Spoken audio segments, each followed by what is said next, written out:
It's pretty amazing when you think about it. How can a tiny 14-line poem pack such a punch and have such a wild history?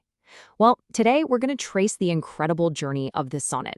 It's this small but mighty poetic form that traveled all the way from Italian courts to become the heart of English literature, completely transforming itself along the way. Let's dive in. So here's how we're going to break it down. We'll start with the basics, the original blueprint of a sonnet. Then we'll follow its journey from Italy over to England. After that, we'll see how it got a total makeover into a new English model. We'll explore its huge comeback during the Romantic period. And finally, we'll look at how it was reinvented for a whole new age. All right, first things first. Before we can really get into its evolution, we've got to understand what a sonnet actually is. Let's take a look at the original design. The name itself, sonetto, kind of gives the game away, right?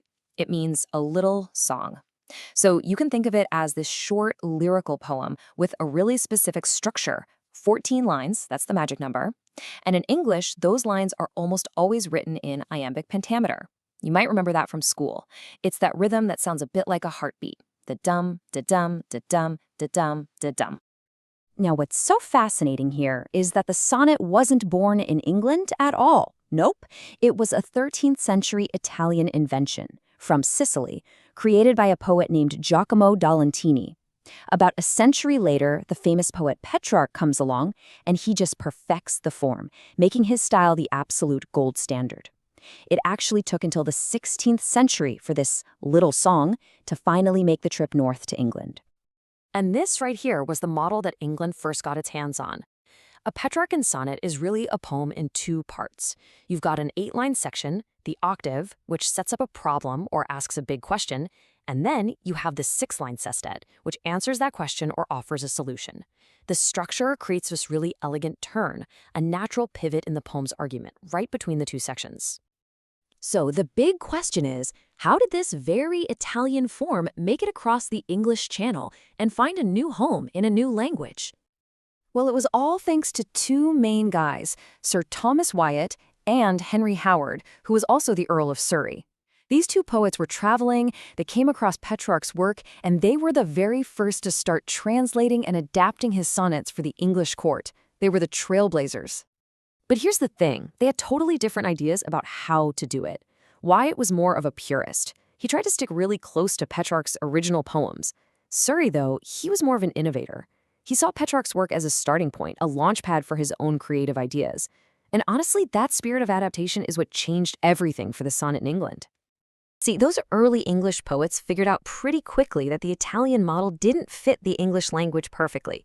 Italian has tons of rhyming words. English, not so much. So they realized they couldn't just translate the words. They had to transform the container itself. And this brilliant adaptation, kicked off by Wyatt and Surrey, gave birth to a uniquely English sonnet. This new and improved model just exploded in popularity.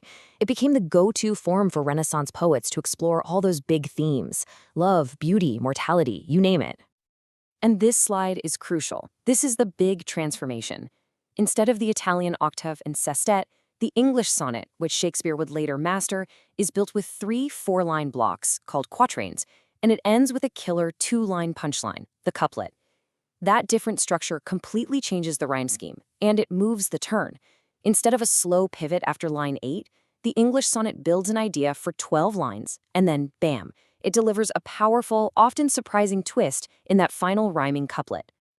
So after the Renaissance, the sonnet kind of fell out of style for more than 100 years.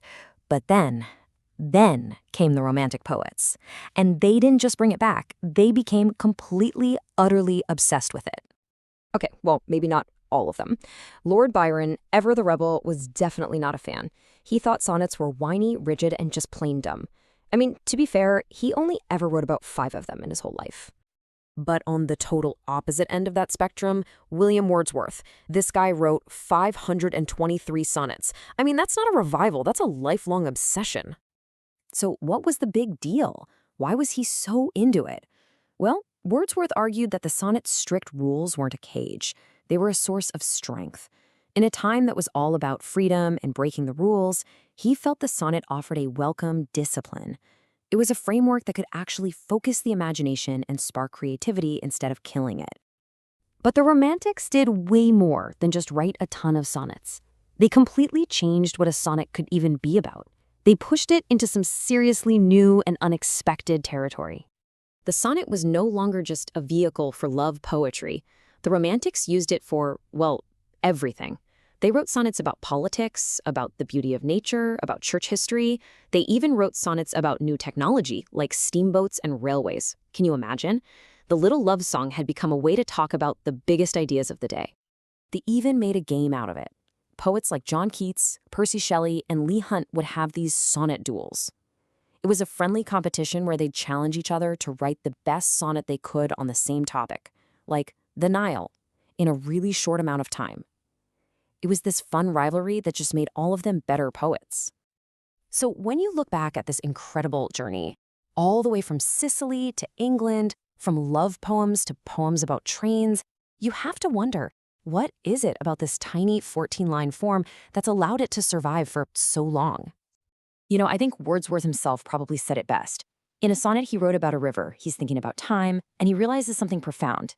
He says that just like the river keeps flowing, the poetic form itself endures. The topics change, the poets change, the styles change, but the essential purpose, the function of a sonnet, to capture one single powerful thought in a perfect, elegant structure, that never dies.